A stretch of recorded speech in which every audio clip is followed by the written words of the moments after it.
வணக்கம். வெள்ளி திங்கள் செவ்வாய் 3 நாள் இதோன்ற மாதிரி டேட்டாஸ் காட்டியிருந்துச்சு. இன்ஃபேக்ட் வெள்ளிக்கிழமை அன்னைக்கு டேட்டாஸ் ஃபைனல் டேட்டாஸ் வந்து இட் வாஸ் ஷோயிங் செம்ம பாசிட்டிவாக இருந்துச்சு. In fact first contract and it was showing more of a bullish datas காட்டியிருந்துச்சு. ஒன்று மண்டே அன்னைக்கு சரி ரேலி வரும்ன்றது நம்ம எதிர்பார்த்துட்டு இருந்தோம். பட் மண்டே அன்னைக்கு மோர் ஆஃப் எ சும்மா அப்படி விளையாட்டு காட்டிட்டு போயிடுச்சு. ஃப்ரைடே அன்னைக்கு யூஎஸ் செம்ம நெகட்டிவாக இருந்துச்சு. அண்ட் மண்டே இந்தியாவில் வந்து ஒரு செம்ம பாசிட்டிவில் ஒரு 100 points plus 100 points minus close ஆகும்போது ஃப்ளாட்டாக க்ளோஸ் ஆச்சு. நேற்று வந்து க்ளோஸ் அபவுட் 175 பாயிண்ட்ஸ் மைனஸ் போயிட்டு மறுபடியும் டே எண்டில் வந்து ஒன்றுமே நடக்காத மாதிரி ஃப்ளாட்டாக வந்து க்ளோஸ் பண்ணிச்சு. ஸோ நேற்று வந்து செம்ம ஹெவி லிஃப்டிங் பண்ணியிருக்கு மார்க்கெட்டில் ஹெவி ஷார்ட் பில்டப் ஆகிருந்துச்சு ஃப்ரைடே அன்னைக்கு. அண்ட் மண்டே அன்னைக்கு எங்களோட ட்ரைனிங் குரூப்பில் வந்து நாங்கள் வந்து ஒரு மெசேஜ் போட்டிருந்தோம். 2 விஷயம் நடக்கும். இன்ஃபேக்ட் நம்ம யூடியூப்லேயும் அதை நம்ம சொல்லியிருந்தோம். 2 விஷயம் நடக்கிறதுக்கு சான்சஸ் இருக்குது. மார்க்கெட் இந்த கரண்ட் பொசிஷன்லேருந்து உளுந்துச்சுன்னு சொன்னால் ஹெவியாக கீழே உழுவணும். இல்லை ஹெவினா somewhere close about 600 to 800 points கீழே உழுவலாம். இல்லைன்னு சொன்னால் ப்ராபப்ளி ஒரு ஸ்ட்ராங் புல்பேக் ரேலி வரும். ஸ்ட்ராங் புல்பேக் ரேலின்றது மெயினாக வந்து ஷார்ட் கவரிங். இந்த ஸ்மார்ட் மணியெல்லாம் இருக்குல்ல, இந்த ஸ்மார்ட் மணி வந்து எப்பயுமே இது வந்து F&Oவில் வந்து standard practice. 95% of the public loses money, 5% சம்பாதிப்பாங்க. அப்போ மார்க்கெட்டே ஃபுல் டேட்டாவே வந்து செம்ம நெகட்டிவாக இருக்கும் போதும் டெஃபினட்டாக அந்த இடத்துல வந்து வலை வீசினா மாட்டோம் இல்லை. ஸோ ஸ்மார்ட் மணி இந்த இடத்துல ஹெவி லிஃப்டிங் பண்ணுறதுக்கான சான்சஸ் இருக்குன்றது எதிர்பார்த்தோம். நேற்று ஒரு புல்லிஷ் பார் ஆர் ஹேமர் கொடுத்துச்சு. ஒரு பெரிய ஃபாலுக்கு அப்புறமா ஒரு ஹேமர் கொடுத்துச்சு. That was giving a sign of reversal. இன்றைக்கி வந்து மார்க்கெட் ஓப்பன் ஆகும் போதும் மோர் ஃப்ளாட்டிஷாக வந்து ஓப்பன் ஆச்சு. நேற்று யூஎஸ் வந்து செம்ம நெகட்டிவாக இருந்துச்சு. இந்தியன் மார்க்கெட் மோர் ஃப்ளாட்டிஷாக ஓப்பன் ஆச்சு. பட் இம்மீடியட்டாக வந்து ஷார்ட் கவரிங்கில் வந்து மேலே தூக்க ஆரம்பிச்சிருச்சு. நாளைக்கு எக்ஸ்பைரி இல்லை. ஸோ ஷார்ட் கவரிங்கில் வந்து மேலே தூக்க ஆரம்பிச்சிச்சு. மூமெண்ட் 150 பாயிண்ட்ஸுக்கு மேலே சஸ்டெயின் ஆச்சு.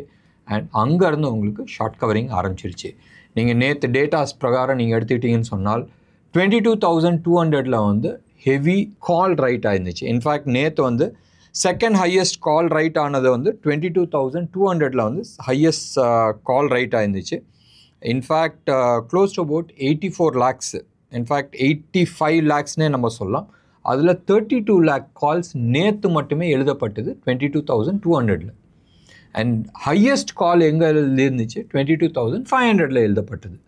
ஸோ இன்றைக்கி மூமெண்ட் அந்த 22,200 லெவலுக்கு மேலே நின்னோடனே எடுத்து பாருங்களேன். நேற்று வந்து க்ளோஸ் ஆகும்போது 22,184. ஸோ ஒரு 16 பாயிண்ட் தான். ஆனால் ஒரு 150 பாயிண்ட்ஸ்க்கு மேலே போய் சஸ்டெயின் ஆனோன்னு ஒரு காலில் ஒரு 10-10.15 மார்க்கெட்டில் ஷார்ட் கவரிங் வர ஆரம்பிச்சிருச்சு. ஸோ அந்த ஷார்ட் கவரிங் வந்தோடனே மார்க்கெட் சஸ்டெயின் ஆகுன்றது டேட்டாஸ் காட்ட ஆரம்பிச்சிச்சு. இன்றைக்கி நீங்கள் எடுத்து பார்த்தீங்கன்னு சொன்னால் நிஃப்டியை விட்டுருங்க, ரைட். நிஃப்டியில் வந்து 1.15%. Nifty next, right. நிஃப்டி நெக்ஸ்ட்டில் வந்து மோஸ்ட்டாக 50-60% ஆஃப் தி ஸ்டாக்ஸ் வந்து was more of mid cap stocks. And நிஃப்டியில் வரதுக்கு முன்னாடி நிஃப்டி நெக்ஸ்ட்டில் தான் எப்பயுமே இருக்கும். அண்ட் மோஸ்ட்டாக வந்து மிட் கேப் ஸ்டாக்ஸ் இருக்கும். அண்ட் அது வந்து இன்றைக்கி க்ளோஸ் டு அபவுட் 2.5% அப் ஆகிருக்கு. 1,474 பாயிண்ட்ஸ். ஸோ மேஜர் ஸ்டாக்ஸ் எல்லாமே நிஃப்டியில் இருக்கிறத அப்புறமா பேசிக்கலாம். நிஃப்டி நெக்ஸ்ட்டில் இருக்கிறத வந்து அதானி குரூப்ஸ் எல்லாமே அதில் தான் இருக்குது. அதானி க்ரீன், அதானி எனர்ஜி சோலு, ATGL எனர்ஜி, JSW எனர்ஜி, அதே மாதிரி ஜியோ ஃபைனான்ஸ், இது எல்லாத்தையுமே வந்து போட்டு மிதிக்கப்பட்ட ஒரு ஸ்டாக்ஸ். இன்றைக்கி Adani group was performing very well. காரணம், ட்ரம்ப் வந்து சொல்லியிருக்கிறாரு ஏப்ரல் 2 இன்றைக்கி தான் நம்ம வந்து அனௌன்ஸ் பண்ண போகிறோம் இந்தியாவுக்கு அகெயின்ஸ்டாக இருக்கிற டேரிஃப்ஸ். அப்போ அதுக்கு அர்த்தம் என்னன்னால் ஏப்ரல் 2 வரைக்கும் government has time to negotiate with US. இப்போ நான் இதெல்லாம் குறைக்கிறேன், இதெல்லாம் நான் வந்து ஏற்றிக்கிறேன், அந்த நெகோஷியேஷன் டைம்ன்றது இருக்குது. ட்ரம்ப் வந்து கிளியர் கட்டாக சொல்லியிருக்காரு யாருக்குமே வந்து இதில் விதி விலக்கு கிடையாது. எல்லாத்துக்குமே வந்து அவங்கவுங்க நாடு என்ன டேரிஃப்ஸ் போடுறாங்களோ அதுக்கு தந்தாப்பில் நாங்கள் போடுவோன்றது. ஸோ நம்ம எதிர்பார்க்கறது, ரைட், இந்தியா எதிர்பார்க்கறது வந்து மோஸ்ட்டாக US வந்து ஜென்ரிக் மெடிசனுக்கு அகெயின்ஸ்டாக வந்து போடுறதுக்கான சான்சஸ் நிறையா இருக்குன்றது. ஜென்ரிக் மெடிசனுக்கு அகெயின்ஸ்டாக போடும் போதும் அவங்க ஊரில் இருக்கிற மெடிசினல் காஸ்ட்டு தான் வந்து இன்க்ரீஸ் ஆகும். உங்களுக்கே தெரியும் ஒரு ஒரிஜினல் மருந்து வந்து 500 ரூபா இருக்குன்னு சொன்னால் ஜென்ரிக்கில் வரும்போது அது வெறும் 40 ரூபா 30 ரூபா இருக்கும். ஸோ அந்த ஜென்ரிக் மெடிசன்ஸில் வந்து அடி வாங்கிறதுக்கான சான்சஸ் நிறைய இருக்குது. ப்ராபப்ளி நீங்கள் வந்து எடுத்து பாருங்கள், ஜென்ரிக் மெடிசனில் யார் இருக்கிறாங்க, நிறைய பேர் இருக்கிறாங்க. யூஎஸ்க்கு வந்து எக்ஸ்போர்ட் பண்ணுறதுல வந்து டாக்டர் ரெட்டி இருக்குது, சன் ஃபார்மா இருக்குது. இவங்களாம் வந்து பெத்த ஆளுங்க, ரைட்? அவங்க யூஎஸ் மட்டும் பண்ணல, மற்ற ஊருக்கும் பண்ணுறாங்க. பட் யூஎஸ் வந்து மேஜர் கான்ட்ரிபியூஷன். யூஎஸ் மட்டுமே மேஜர் ஃபோக்கஸாக இருக்கிறது வந்து எஸ்பெஷலி நீங்கள் எடுத்து பார்த்தீங்கன்னா HCL டெக்னாலஜியெல்லாம் எடுத்துக்கலாம். நிறைய ஸ்டாக்ஸ் இருக்குது, ஒரு 21 ஸ்டாக்ஸ் இருக்குது. நேற்று தான் உட்காந்து பார்த்துக்கிட்டு இருந்தோம். ஸோ வெயிட் பண்ணி பார்க்கலாம் இவங்களாம் வந்து எப்படி ரியாக்ட் பண்ண போகிறாங்கன்றது ஒன்று. ரெண்டாவது, அடுத்த ஒரு மாதம் தானே வெயிட் பண்ணலாமே, அது வரைக்கும் மார்க்கெட்டை வந்து தூக்கலாம் ஒன்று. ரெண்டாவது வந்து ஷார்ட் கவரிங்ஸும் இருக்குது. So short coverings plus you have enough time. So அவர் டைம் மட்டும் ஹிண்ட் பண்ணிட்டாரு, எவ்வளோ தூரம் இன்க்ரீஸ் பண்ண போகிறாங்கன்றது காட்டல. ஸோ டெஃபினட்டாக அதானி குரூப்ஸ் எல்லாமே வந்து செம்ம பாசிட்டிவ் இன்றைக்கி. எல்லாமே Adani Enterprise, Adani Port, Adani Green எல்லா குரூப்புமே வந்து சூப்பர் டூப்பராக பண்ணியிருக்கு. இன்றைக்கி வந்து இந்த மார்க்கெட்டை விட்டு ரைட் கொஞ்சம் நம்ம வெளியில் பார்க்கணுன்னு சொன்னால் ஒரு இம்பார்ட்டண்ட், வெரி வெரி இம்பார்ட்டண்ட் வந்து ஈவெண்ட் நடந்திருக்கு. ஸோ ஹைட்ரஜன் பற்றி நம்ம ஏற்கனவே வந்து ஒரு வீடியோ போட்டிருக்கோம், special video, close to about 1 year back நம்ம வந்து போட்டிருந்தோம். அது வந்து இப்போ ரியாலிட்டிஸ் ஆகிட்டுருக்கு. ஹைட்ரஜன் வந்து உங்களுக்கு தெரியும், தண்ணியிலேருந்து எலக்ட்ரோலிசிஸ் கரண்ட் பாஸ் பண்ணும்போது அதுலேருந்து 2 ஐட்டம் வரும். ஒன்று வந்து ஆக்சிஜன் வரும், இன்னொன்று வந்து ஹைட்ரஜன் வரும். அந்த ஹைட்ரஜனை வந்து யூஸ் பண்ணி எதுக்கு வேணாலும் யூஸ் பண்ணலாம். நீங்கள் வந்து பவர் ப்ரொடக்ஷனுக்கு யூஸ் பண்ணலாம், இல்லை வண்டி ஓட்டுறதுக்கு யூஸ் பண்ணலாம், இல்லை கம்பெனிஸில் வந்து நெருப்புக்கு ஒரு எனர்ஜிக்கு வந்து நம்ம யூஸ் பண்ணலாம். இந்த ஹைட்ரஜன் வந்து எப்படி யூஸ் பண்ண போகிறோம்ன்றது ஒரு பேச்சு ஓடிட்டு இருந்துச்சு. ஏற்கனவே ரிலையன்ஸ்குள்ளே அங்கே நீங்கள் வந்து ஜாம்நகரில் எடுத்துக்கிட்டோன்னா அவங்க வந்து ஒரு 300 வண்டி ட்ரையலுக்கு வந்து விட்டு ப்ராக்டிஸ் பண்ணியிருந்தாங்க. That was only for Reliance group. அவங்களோட ஹைட்ரஜன் ப்ரொடக்ஷன் அவங்க வந்து இன்ஜினை வந்து I think mostly they got it from பென்ஸில் இருந்து, அண்ட் ட்ரக்ஸ் எல்லாமே வந்து நம்ம அசோக் லைலாண்டில் வச்சு அவங்க பண்ணிகிட்டு இருந்தாங்க. இப்போ கவர்மெண்ட் ஆஃப் இந்தியா வந்து ஃபண்டட், அவங்க வந்து ஒரு 36ன்னு நினைக்கிறேன், I'm not sure about the exact number, 36 number வந்து அவங்க வண்டியை வந்து ஃபண்டிங் பண்ணியிருக்கிறாங்க ஆன் டிஃப்ரெண்ட் ரூட்ஸ். ஜாம்நகர் மட்டும் கிடையாது, இந்தியாவில் இருக்கிற மேஜர் ஜோனில் வந்து தே ஹவ் யூஸ்ட் இட். அப்போ என்ன ஆகும்னு சொன்னால் இந்தியா பூரா எல்லா என்வாயர்மெண்ட்லேயுமே எல்லா கண்டிஷன்லேயுமே அவங்க வண்டி ஓட்ட முடியுமான்றது ட்ரையல் பண்ணுறாங்க. ஒன்று, இதில் வந்து 2 விதமான ஹைட்ரஜன்ஸ் யூஸ் பண்ணுறாங்க. ஒன்று ஹைட்ரஜன் செல்ஸ், இன்னொன்று வந்து ஹைட்ரஜன் ஃபியூவல். நம்ம கேஸ்லாம் போடுற மாதிரி ஹைட்ரஜன் ஃபியூவல் வச்சு ஒரு செட் ஆஃப் வண்டி. இன்னொன்று வந்து ஹைட்ரஜன் செல்ஸ், எப்படி நம்ம வந்து லித்தியம் செல்ஸ் இருக்கோ அது மாதிரி ஹைட்ரஜன் செல்ஸை வச்சு சிலது பண்ணியிருக்கிறாங்க. டெக்னாலஜி என்னான்றது அதுக்குள்ளே நம்ம போகலை. But it's a major advantage இந்தியாவை பொறுத்த வரைக்கும். 2 அட்வான்டேஜ். ஒன்று, என்வாயர்மெண்ட் பொல்யூஷன்ஸ் காலி, right? India is heading towards that. ரெண்டாவது வந்து எடுத்துக்கிட்டிங்கன்னு சொன்னால் உலகத்தில் அப்பார்ட் ஃப்ரம் இந்தியா, ஆஸ்திரேலியாவில் தான் வந்து ஹைட்ரஜன் பற்றி நிறைய ஒர்க் பண்ணிகிட்ருக்காங்க and they have invested heavily. Again ஆஸ்திரேலியாவிலையும் it's Indian company which has invested. இந்தியாவை பொறுத்த வரைக்கும் 2 அட்வான்டேஜ். ஒன்று வந்து பொல்யூஷன், ரைட்? பொல்யூஷன் வந்து அகெயின்ஸ்ட் பொல்யூஷனை வந்து நம்ம கண்ட்ரோல் பண்ணலாம். ஸோ பொல்யூஷன் எமிஷன் வந்து மேஜர் எமிஷன் நீங்கள் எடுத்துக்கிட்டிங்கன்னா இண்டஸ்ட்ரியல் எமிஷன் இருக்குது. ரெண்டாவது வந்து நம்ம ஆட்டோமொபைல்ஸோட எமிஷன்ஸ் இருக்குது. இண்டஸ்ட்ரியல் ப்ரொடக்ஷனுக்கு வந்து பல்காக வந்து பெரிய பெரிய கம்பெனிஸ்லாம் வந்து இது யூஸ் பண்ணும் போதும் அட்வான்டேஜாக இருக்கும். ரெண்டாவது வந்து ஆட்டோமொபைல்ஸில் யூஸ் பண்ணும் போதும் மேஜர் என்ன, ஹைட்ரஜன் இருக்குது, ஆக்சிஜன் எடுத்து கம்பைன் பண்ணால் வெளில வர வேஸ்ட் ப்ராடக்ட்டு சொன்னால் தண்ணி தான். இன்ஃபேக்ட் பார்க்கலாம், ரோடு எல்லாமே வந்து தண்ணி ஆச்சுன்னா ரோடு எவ்வளோ தூரம் தாங்க போகுதுன்றது பார்க்கலாம், அது அடுத்த விஷயம். பட் இந்தியாவை பொறுத்த வரைக்கும் ஹைட்ரஜன் பேஸ்ட் ஃபியூவல் எடுத்துகிட்டு வரும்போது மேஜர் அட்வான்டேஜ். இந்தியாவோட ஹையஸ்ட் இம்போர்ட் எடுத்துக்கிட்டோன்னு சொன்னால் ஃபஸ்ட்டு பில்லு ஹைட்ரஜன். இது நம்ம பெட்ரோலியம்க்கு வந்து பயங்கரமான கேஷ் வந்து நம்ம செலவு பண்ணுறோம்.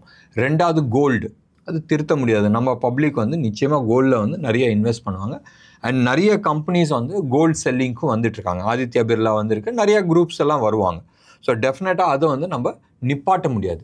மூணாவது வந்து electronic products which already government வந்து பயங்கர ப்ரொமோஷனல் கொடுத்து இந்தியாவிலே வந்து ப்ரொடக்ஷனுக்கான வேலை நடந்துகிட்ருக்கு. ப்ராபப்ளி அதுக்கான ரிசல்ட் வந்து 2030 வந்து நம்ம பார்க்கலாம்.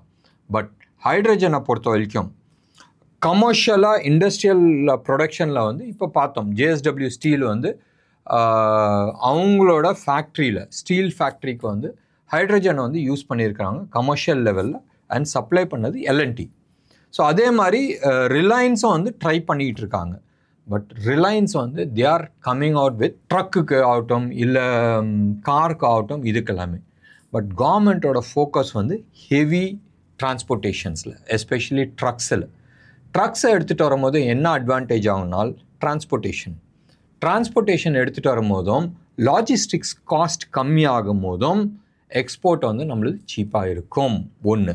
ரெண்டாவது வந்து ஹெவி பொல்யூஷன் எங்கே வருதுன்னு சொன்னால் சிட்டியில் ஓடுற கார்னால ஜாஸ்தி கிடையாது, ட்ரக்ஸ்னால் தான் வந்து ஹெவி பொல்யூஷன்ஸ் இருக்குது. அந்த பொல்யூஷன்ஸும் வந்து நம்ம கண்ட்ரோல் பண்ண முடியும். அண்ட் இதில் வந்து ப்ராஜெக்ட்ஸில் வந்து ரிலையன்ஸ் மாதிரி கம்பெனியும் இன்வால்வ்டாக இருக்குது, அசோக் லைலாண்ட் இன்வால்வ்டாக இருக்குது, அண்ட் டாட்டா இன்னைக்கு ஃப்ளாக் ஆஃப் பண்ணது டாட்டாவோட ட்ரக்கு. இன்ஃபேக்ட் இந்தியாவில் first commercially viable hydrogen truck யாருதுன்னு சொன்னால் டாட்டா அது. So congrats Tata. டெஃபினட்டாக நம்ம பார்க்கலாம் டாட்டாவுக்கு வந்து இது மேஜர் அட்வான்டேஜாக இருக்கிறதுக்கு சான்சஸ் இருக்குது. உங்கள் எல்லாருக்கும் ஞாபகம் இருக்கான்றது தெரியாது, டாட்டா குரூப் வந்து 2 இடத்துல வந்து லித்தியம் பேட்டரிக்கான ஃபேக்ட்ரிஸ் போட்டிருக்காங்க. ஒன்று குஜராத்தில் வந்து 4500 crores வந்து லாஸ்ட் இயர் வந்து அதுக்கான ஃபேக்ட்ரி வேலை ஆரம்பிச்சிருக்கிறாங்க. வித்தின் 2 years வந்து அவங்களோட பேட்ரிஸ் மேனுஃபேக்சரிங் ரெடி ஆகிடும். ஒன்று. இதே மாதிரி யூகேயில் அவங்களோட ஜாக்வார் அண்ட் லேண்ட் ரோவருக்கு வந்து இன்ஃபேக்ட் அவங்க வந்து அனௌன்ஸ் பண்ணியிருக்காங்க 2024 வந்து அவங்க கார் சேல்ஸே இருக்காது.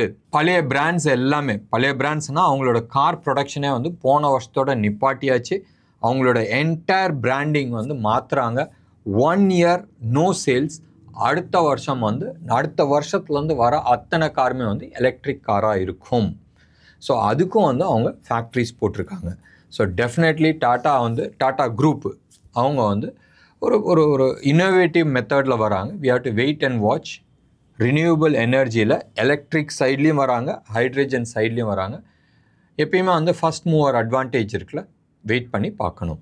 நிறைய பேர் இந்த சோஷியல் மீடியா குரூப் ஆகட்டும் இல்லை என் ஓன் யூடியூப்லேயும் சரி எல்லாருமே வந்து சொல்கிறது வந்து கவர்மெண்ட் வந்து டெஸ்லாக்கோசரம் ரேட்டை வந்து குறைச்சிருக்கிறாங்க. டெஸ்லா இந்தியாவுக்குள்ளே வந்துச்சுன்னு சொன்னால் இந்தியன் மார்க்கெட் காலி. இந்தியாவில் இருக்கிற நம்ம மஹேந்திரா அண்ட் மஹேந்திரா ஆகட்டும் இல்லை டாட்டா குரூப் ஆகட்டும் அவங்களோட கார்ஸ் எல்லாமே அடி வாங்கணும். அதுக்கான சான்ஸே இல்லைப்பா, வாய்ப்பே இல்லை ராஜா. ஏன்னு சொன்னால் டெஸ்லாவோட கார் எடுத்துக்கலாம், அவங்களோட லோயஸ்ட் குவாலிட்டி கார்னு சொன்னால் Series 3. அதுக்கு அடுத்தது எடுத்துக்கிட்டோன்னா S மாடல் இருக்குது, நிறைய மாடல்ஸ் இருக்குது. நம்ம Series 3க்கே எடுத்துக்கலாம்.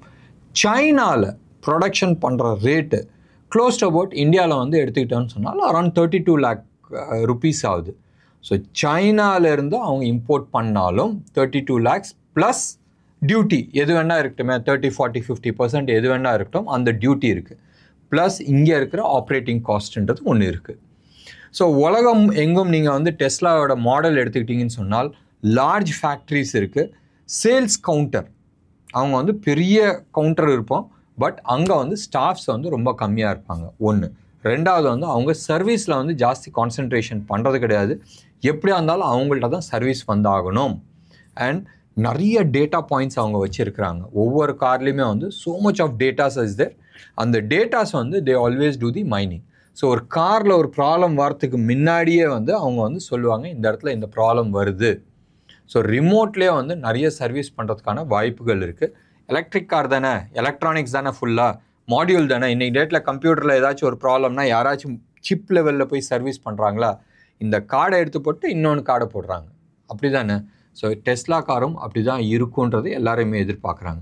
So 32 lakhs plus transportation plus நம்ம டியூட்டி இதெல்லாம் போட்டால் எனக்கு தெரிஞ்ச 50 லட்ச ரூபா கீழே வந்து டெஸ்லா கார் வரதுக்கான வாய்ப்பே கிடையாது. இந்த சைடு மஹேந்திரா அண்ட் மஹேந்திரா எடுத்துக்கிட்டாலும் இருக்கிறதுலே டாப் அண்ட் கார் வந்து it is not beyond 25 lakhs.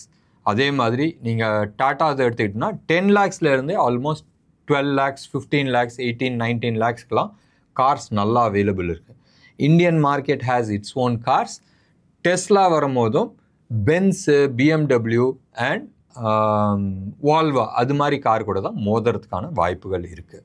சரி, நம்ம மார்க்கெட்டுக்கு வரலாம். இன்றைக்கி வந்து ஆப்ஷன் டேட்டாஸ் பிரகாரம் எடுத்துக்கிட்டால் இன்னமும் அந்த 22,500 தான் ஹையஸ்ட் கால் ரைட் ஆகிருக்கு.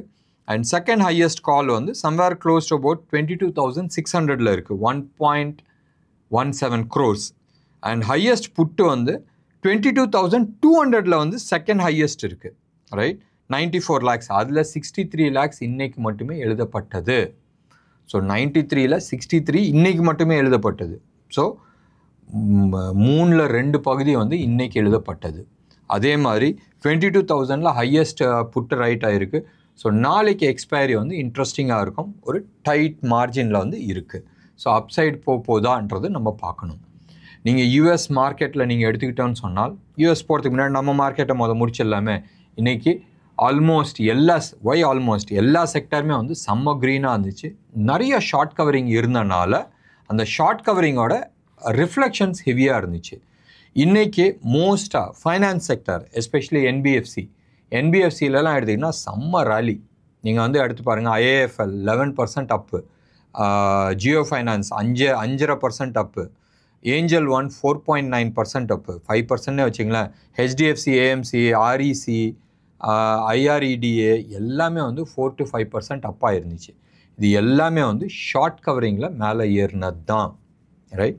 இந்த ஷார்ட் கவரிங் வரும்ன்றது நம்ம ஆல்மோஸ்ட் ஃப்ரைடேலேருந்து அகெயின் அண்ட் அகெயின் நம்ம சொல்லிட்டு இருந்தோம். ஃப்ரைடே வருமானது தெரியாது, பட் மண்டே நான் வந்து எதிர்பார்த்தேன், டியூஸ்டே நிச்சயமாக வரும்ன்றது எதிர்பார்த்தேன். பட் கீழே உளுந்து ஹெவி லிஃப்டிங்ஸ் நடந்துச்சு. இன்னைக்கு it was a surprise for everybody. But நேத்தோட டேட்டாஸில் வந்து நம்ம வி இன்சிஸ்டட் தட் மார்க்கெட் வந்து ஒரு ஷார்ட் கவரிங் வரதுக்கான வாய்ப்புகள் நிறையா இருக்குன்றது. Let's come to banking side. Banking சைடில் மோஸ்ட்டாக பப்ளிக் செக்டர் பேங்க்ஸ் வந்து நல்லா பர்ஃபார்ம் பண்ணியிருக்கு. இன்றைக்கி அவுட் ஆஃப் 225 F&O ஸ்டாக்ஸில் வந்து 205, ரைட், வெறும் 15 தான் நெகட்டிவில் இருந்துச்சு. 205 ஸ்டாக்ஸ் வந்து செம்ம பாசிட்டிவாக இருந்துச்சு. எல்லா செக்டருமே வந்து பாசிட்டிவில் இருந்துச்சு. எல்லா செக்டருமே வந்து நீங்கள் எடுத்துக்கிட்டிங்கன்னா, மோஸ்ட்டாக நீங்கள் வந்து எடுத்துக்கிட்டிங்கன்னா டாடா கன்சியூமர் ஆகட்டும், எம்ஜிஎல் ஆகட்டும், ஹட்கோ ஆகட்டும், இவங்கெல்லாம் வந்து ஷார்ட் கவரிங்கிற மாதிரி கணக்கு காட்டும். பட் இது எல்லாமே எடுத்துங்களா, அதானி க்ரீனு, அதானி எனர்ஜி சோல், கோஃபோர்ஸு, ஏடிஜிஎல், இவங்க எல்லாருமே வந்து மார்னிங் வந்து 15-20 minutes ஆர் 1 hourன்னு கூட நீங்கள் எடுத்துங்க. அந்த சமயத்தில் ஷார்ட் கவரிங் ஆகிருக்கும். அதுக்கப்புறமா இவென்ச்சுவலி அது வந்து லாங் பில்டப் ஆகிருக்கு. பட் ஆக மொத்தம் நீங்கள் எடுத்துக்கிட்டிங்கன்னா ஓவரால் பிக்சர் நீங்கள் சார்ட் எடுத்து நீங்கள் பார்க்கும் போதும் it shows more of a short கவரிங்னால் தான் மேலே போயிருக்கு. ஸோ வெயிட் பண்ணி பார்க்கலாம். அடுத்த 2-3 நாளில் வந்து ப்ராபபிள் டவுன் சைடு வரதுக்கான பாசிபிலிட்டிஸ் இருக்குது. நேற்று தான் நம்ம வந்து சொல்லிகிட்டு இருந்தோம், இன்டர்நேஷ்னலில் டாலர் இண்டெக்ஸ் 106 உடச்சி கீழே வந்துச்சு. முந்தா நேற்று வந்து 107 உடச்சிச்சு, நேற்று வந்து 106 உடச்சிச்சு, இன்றைக்கி 105 உடச்சிடுச்சு. ஸோ இவென்ச்சுவலி என்ன ஆகுது, dollar index is becoming weaker. So dollar index week ஆகிட்டுருக்கு. ஏன், தலைவர் எல்லாத்தையும் லெஃப்ட் ரைட் சென்டர் அடிச்சிட்டு இருக்காரு. ஸோ அதுக்கான அவங்களும் திருப்பி அடிப்பாங்களே. So dollar eventually has to become weaker. Dollar weak ஆச்சுன்னா அமெரிக்காவுக்கு தான் ரொம்ப சந்தோஷம். ஏன்னு சொன்னால் அவங்க எக்ஸ்போர்ட் பண்ணுறது ஈஸியாக இருக்கும். ஒன்று, டாலர் வீக் ஆச்சுன்னா என்ன ஆகும், ஸோ இவென்ச்சுவலி நம்மளோட கரன்சி பிகேம் ஸ்ட்ராங்கர். ஸோ இன்றைக்கி வந்து 87 rupees 10 பைசாவில் இருக்குது, 7 பைசாவில் இருக்குது. ஸோ நேற்று வந்து 25ல் இருந்துச்சு, 87.25 இருந்துச்சு, இன்றைக்கி 87.5 பைசா அந்த ஜோனில் வந்து இருக்குது. கோல்டை பொறுத்த வரைக்கும் அதே வந்து 8,900 அந்த ஜோனில் தான் இருக்குது, 24 கேரட் ஹோல்சேல் ரேட் கோல்டு. சில்வரை பொறுத்த வரைக்கும் 99,000 இருக்குது per KG of silver. So அதில் எந்த விதமான மாற்றமும் ஆகலை, ருப்பி மட்டும் ஸ்லைட் ஸ்ட்ராங் ஆகிருக்கு. இந்தியா விக்ஸை பொறுத்த வரைக்கும் இன்றைக்கி வந்து ஒரு 1.5% வந்து கீழே கம்மியாக இருக்குது, மேலே ஏறி இருக்குல்ல. ஸோ 1.5% கம்மியாக இருக்குது. ஸோ இன்றைக்கி வந்து டேட்டாஸ், இன்டர்நேஷ்னல் டேட்டா ஆகட்டும், இல்லை இந்தியன் டேட்டா ஆகட்டும், இல்லை இன்டர்நேஷ்னல் வர்சஸ் இந்தியன் டேட்டாஸ் ஆகட்டும், இது எல்லாமே வந்து ப்ராப்பராக மேட்ச் ஆகிட்டுருக்கு. இது ஏறிச்சுன்னா இதெல்லாம் இறங்கும், இல்லை இது இறங்குச்சுன்னா இதெல்லாம் ஏறும், அதுக்கு பிரகாரம் வந்து போயிருக்கு. ஸோ ரொம்ப நாள் கழிச்சு வந்து டேட்டாஸ் மேட்ச் ஆகிருக்கு. மோர் ஆஃப் ஷார்ட் கவரிங்கான பாசிபிலிட்டிஸ் தான் இருக்குது அடுத்த 2-3 நாள். We have to wait and see Monday வரைக்கும் ஷார்ட் கவரிங் நடக்குதா, இல்லை 23,000க்கு மேலே போனால் தான் we have to talk further அப்சைடுக்கான பாசிபிலிட்டிஸ். அதுக்கப்புறமா பார்க்கலாமே, 400-500 பாயிண்ட் தானே. யார் யாரெல்லாம் இந்த இடத்துல வந்து எக்ஸிட் பண்ணலையோ முடிஞ்ச அளவுக்கு இந்த ஜோனில் வந்து எக்ஸிட் பண்ணிவிட்டு கேஷில் உட்காருங்க. We will wait and see. என்ன நேயர்களே, இன்றைக்கி ப்ரோக்ராம் உங்களுக்கு பிடிச்சிருந்துச்சுன்னா லைக் பண்ணுங்கள், ஷேர் பண்ணுங்கள். டெஃபினட்டாக உங்களோட கமெண்ட் பாக்ஸில் கொடுங்க. நன்றி, வணக்கம்.